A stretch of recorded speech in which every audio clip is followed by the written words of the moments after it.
Welcome to the new episode of our podcast on the spot. Today, the topic is the 12th general election since gaining independence in Mauritius. Mauritius is known as an exotic, attractive tourist destination, but here we are today to learn more about Mauritius, about the political system and socioeconomic issues this African island country faces, considered one of the most stable democracies in Africa. So today I have great honor and pleasure to host Manisha Dookhony. She is a co-founder of the Mauritius Society Renewal, one of the leading think tanks in Mauritius. Manisha, thank you so much for accepting my invitation. My pleasure, Johan. It's really a pleasure to be here with you. Since in this part of the world, as I mentioned, Mauritius is mostly known as a tourist destination, I would appreciate if you can make some intro and introduce us, educate us about Indonesia, about Mauritius society, about the history, about ethnic, social, demographic structure, and economy, of course. Well, of course, I'm an economist. So first of all, also greetings to everyone who's watching us. Mauritius, as maybe some people know, maybe we don't know, is a really small island in the middle of the Indian Ocean, south of, let's say, if we draw a line, south of Dubai and east of Madagascar. Now, we are a small island, yes, that for many years thrived on the sugar cultivation. Sugar cultivation still exists in the country. However, since 2000, well, since 1980s, there has been a major move towards diversification of the economy. So we have a wider base, still not wide enough, but a wider base with the manufacturing sector struggling, but still there. We also have an ICT BPO sector that has been developed since the 1990s, and a financial services sector, which also include the non-banking financial services, which is essentially kind of providing offshoring type of services for investors, either those from Asia going towards Africa or the other way around, or those that are looking for a safe location in the African region to be able to make the investments. So when we look at all these, and of course, there's tourism for those who have been following Mauritius. Tourism sector is a big sector. It's about 10%, a bit more sometimes, 10% of the GDP.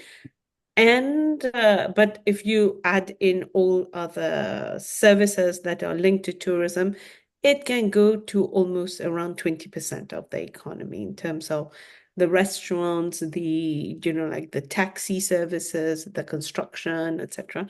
When you put all those together. So which means it's a very important sector. However, during COVID, that was, as you know, one of the biggest hit sector. All the others could maintain some level of development, but it was most hit, which meant then that there was further work that has been done since COVID towards expanding new sectors. Now, today we have more nascent sectors that are kind of coming and attracting some investment. That includes the biopharmaceutical sector, fintech sector. And I am also the chairman of Mindex Limited, which is also in the fintech sector in Mauritius.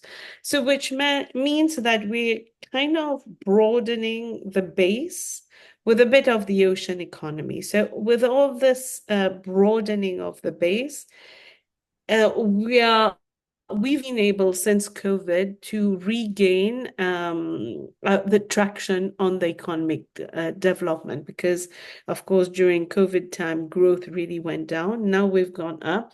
I would say that today, when we compare our growth trajectory, we're almost currently at par with what we were before COVID 2019. So we've been able to catch up.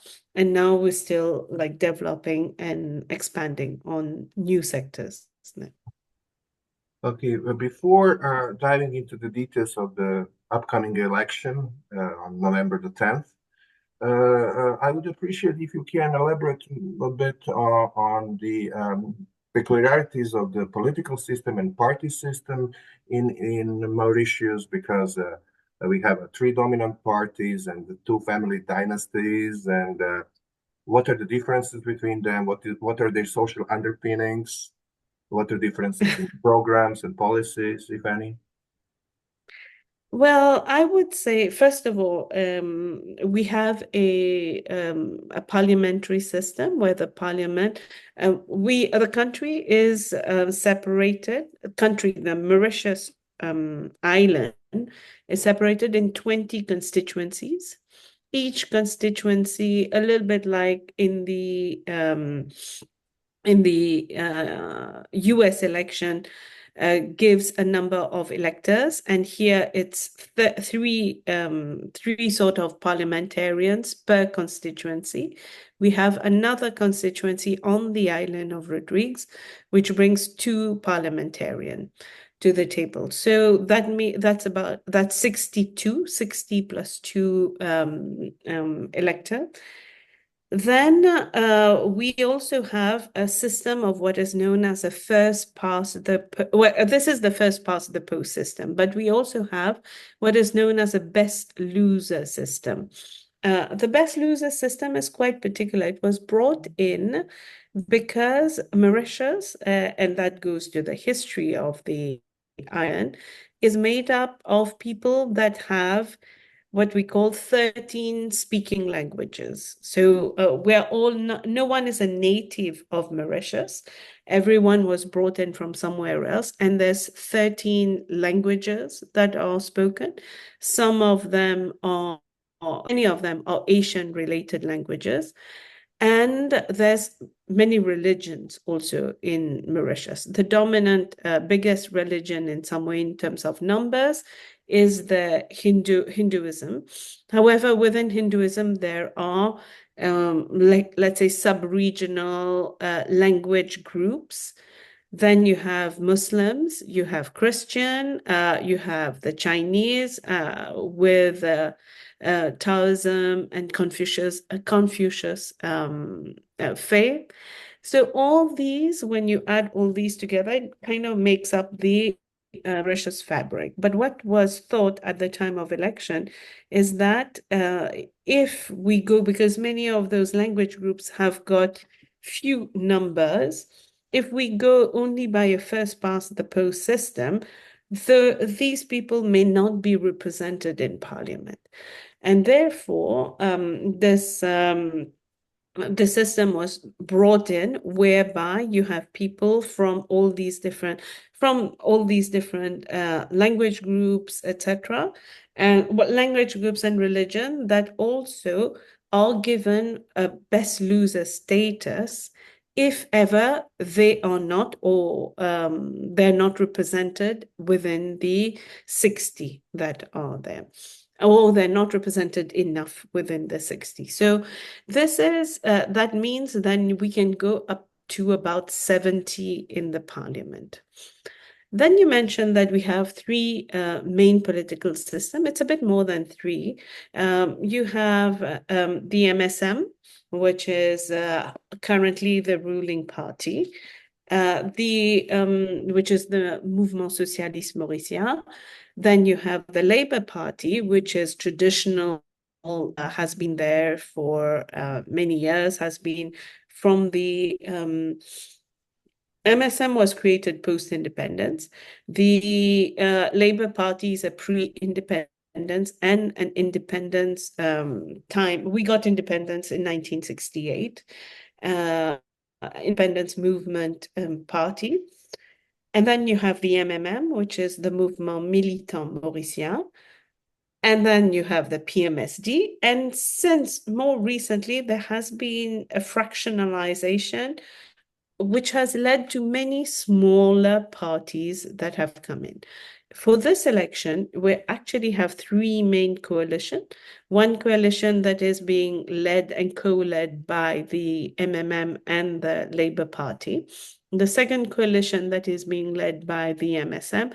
And a third coalition that is led by many of the smaller parties, one called l'Union Maurice and the other one called the Reform Party. And these, they have brought in a whole range of smaller party people who are kind of presenting themselves as the third force in this election.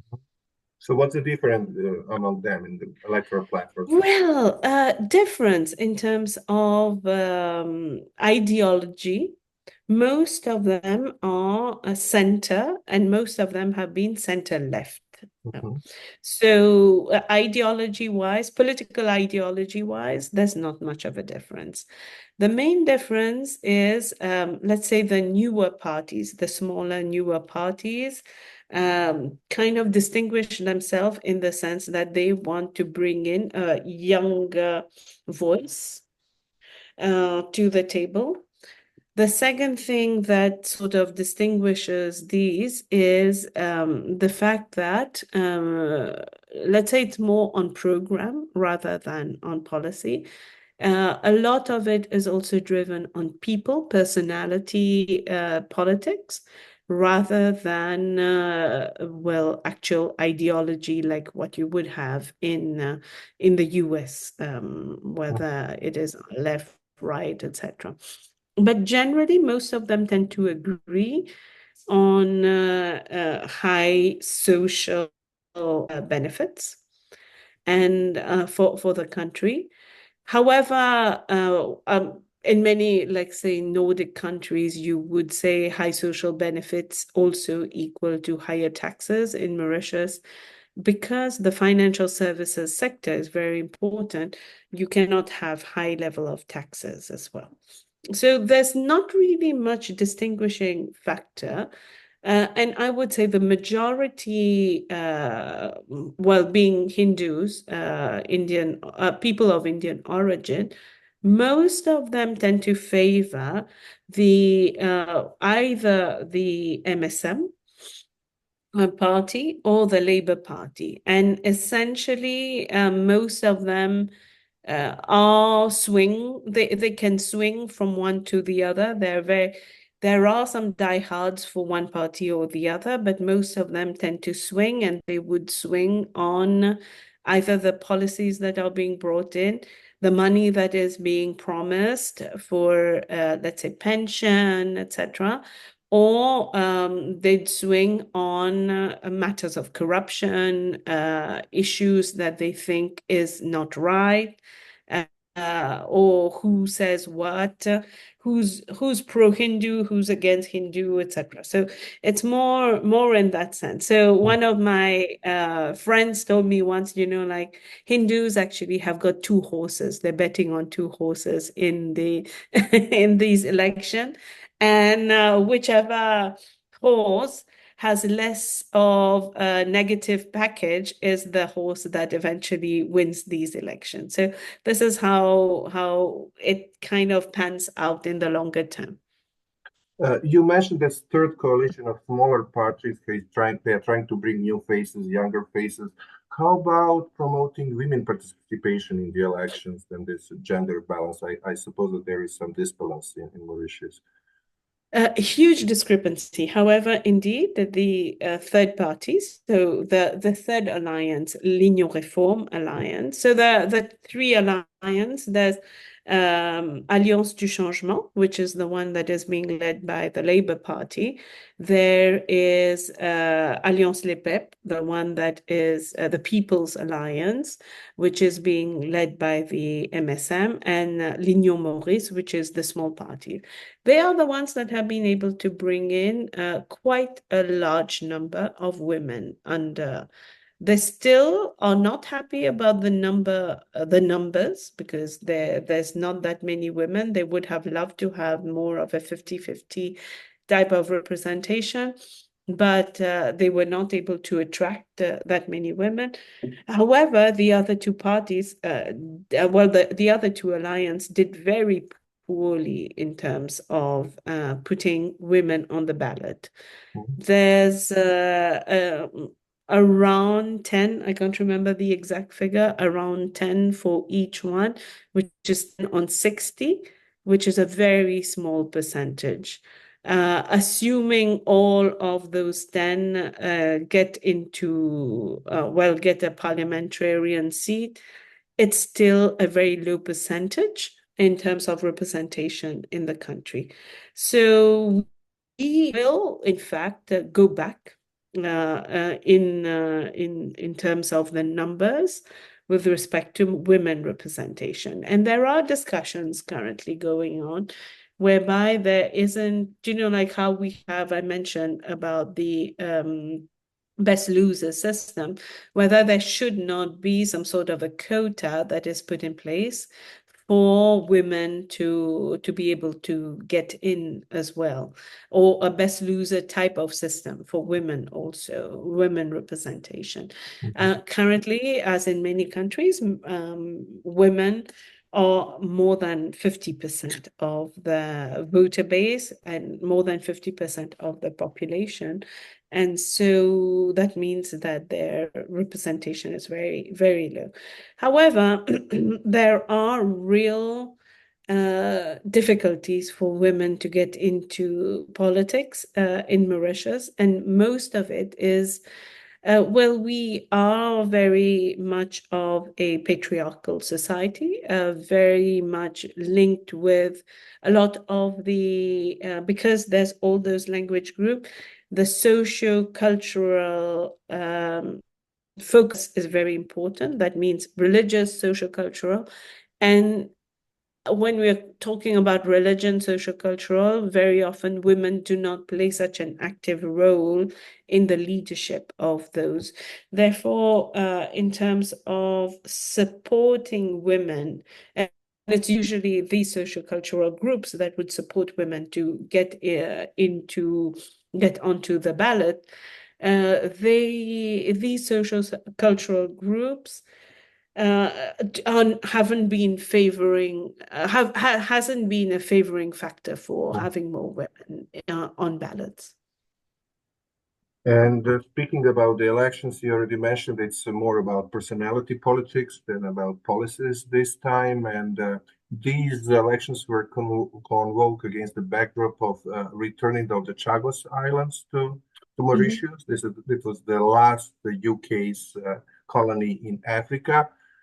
Does it have any influence on the elections? And how did this Mauritius, as one of the most stable democracies in Africa, found itself in a political turmoil and crisis due to the wiretapping scandal? And if I'm not wrong, due to that, on last Friday, social media were blocked in Mauritius. And how would it affect elections?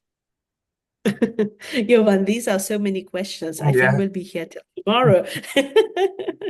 But let's start with the Chagos, because I think that is an important factor.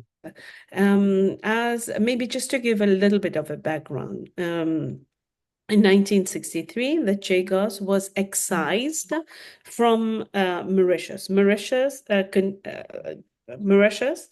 has a number of islands. There's the island of Mauritius, the island of Rodrigues.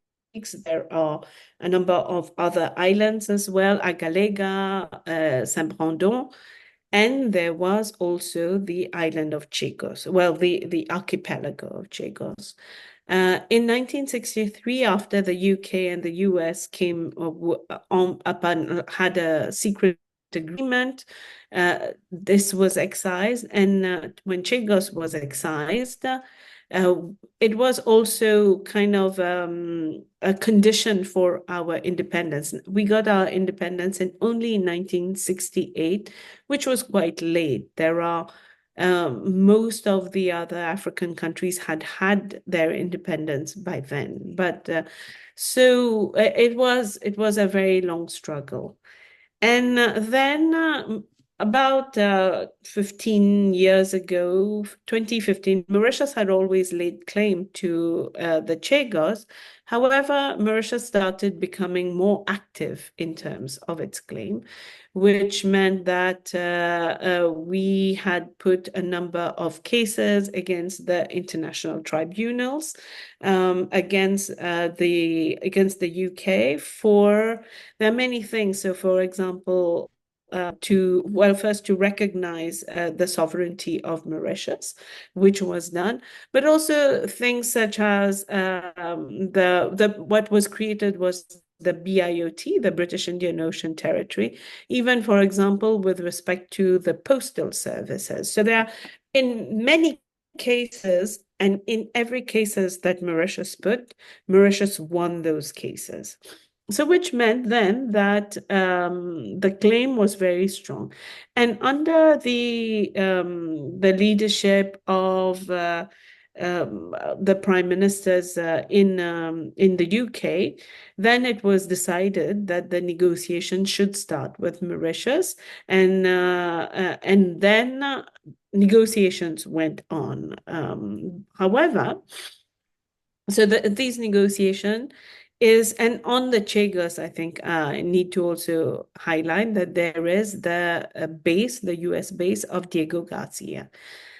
And Diego Garcia means that there is a lot of elements with respect to regional security, because that's the base that is used by the US for securing the whole of the Middle East. Now, when we look at the Indian Ocean, so from Diego Garcia up, you have the US that has always had influence. From Reunion Island down and around, it's mostly the French, but has always been a big vacuum in between, which is a lot of those is the territory of Mauritius, maritime territory of Mauritius. Now, after it was the negotiation went on, and it appears that they came to an agreement that the UK would give back the sovereignty of the Chagos archipelago while maintaining sovereign rights on Diego Garcia for another 99 years. And that was announced prior to the announcement of the election, kind of just a day or two before the announcement of the election, which means then that this has certainly been an influence. And one of the influencing factors in there, which is also an unknown, is that the UK has promised to give a funding which could be like some sort of a rental agreement for the base of Diego Garcia. And that means that there's going to be funds and money that come into the country. Now, how much, where, when that's going to happen, we don't know, because right now what we have is mostly goodwill announcements that the UK will give back. I will see it. I think I will believe it when we actually have a signed agreement. We don't have a signed agreement. Keeping in mind that whatever it is, the signed agreement has to go to the UK Parliament for approval, and it also has to go through the Mauritian Parliament as well. So this is the first part. Now, let's say the MSM Alliance, Alliance Les Peuples, started on a very high note with this because they thought that people would be very happy And indeed, most of the intellectuals were really happy. And then suddenly, after some time, people started realizing that actually we have also given away Diego Garcia for 99 years. So people were not so happy. So it became a little bit of a double edge. And then people realized that it was just an announcement and nothing concrete. So that was also something that was that played kind of in a negative sense. The other thing is the government kind of thought that especially the Creole population, which are people of African descent, would really love this measure. However, many of them, as I spoke around, many of them were like, well, we are not Chagosians, so this doesn't concern us. So it kind of was something that became a bit, let's say it kind of fizzled out, and they're not talking so much about it, but it fizzled out. And you did mention in the beginning that Mauritius is a democratic state. And I think the notion of democracy, especially with what has happened recently, is now in doubt with respect to Mauritius. The Mo Ibrahim Index itself has indicated that there is a decline in terms of the institutions in Mauritius. The wiretapping scandal, we don't know who is doing it. It's the person who announces himself as the wiretapper says that he is a public servant who didn't like what he was hearing. We know that there are the capabilities in Mauritius for wiretapping. But this wiretapping seems to be a bit more than just wiretapping, because it also included conversation that happened on social media, WhatsApp, etc. So it's a bit more complex, shall we say, than our normal understanding. And in those scandals that has started coming out since about 10 days ago, you hear a lot of framing of issues, of framing of people, like the discussion between high-level people. Of course, some of them have confirmed that it is their voice, including the Prime Minister, who confirmed that it was his voice, but who could not confirm if what was said was correct or not. But if you add some of those stories that we are hearing with respect to some of the scandals and issues that have happened in the past, you can put two and two together and kind of assess. So today people are angry. I think while the MSM alliance started on a high note, it has opened this whole wiretapping scandal, has sort of opened the eyes on a number of things, including one which is a prominent supporter of the alliance who was assassinated. However, we do not know until now how, where, who has assassinated him. Although there has been quite a lot of evidence. There seems to also be the police that is in hand. You hear the different wiretapping scandals, discussions between lawyers, between high-level officials, between ministers, etc. So essentially, there has been all these conversations that have been recorded. We don't know how many more, but these are the ones that came out. It has led to, first of all, the knowledge that there is wiretapping has led to kind of a nervousness in the population, but then the content of the wiretapping is also an issue.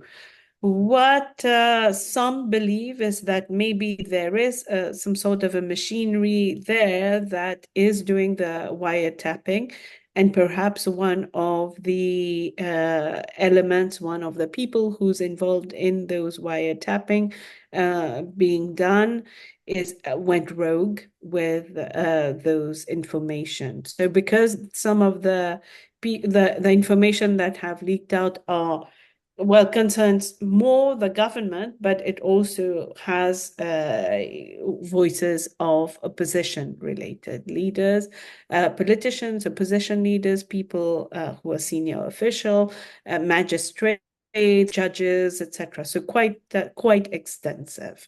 Now, having said and heard that, a lot of things were heard which were linked to the framing of people, etc. That means then that we do have that at some point the government got nervous, and that was when. So on the 31st, which was the day of Diwali in Mauritius, the celebration of light, on that day, strangely, the internet went slow. People sort of assume that it's because of Diwali, people are sending wishes, and there could be some sort of thing that makes it that the internet got slow. Except that the next morning they woke up with a feeling that they were in North Korea suddenly because the announcement was that there was now going to be a block of the social media in Mauritius.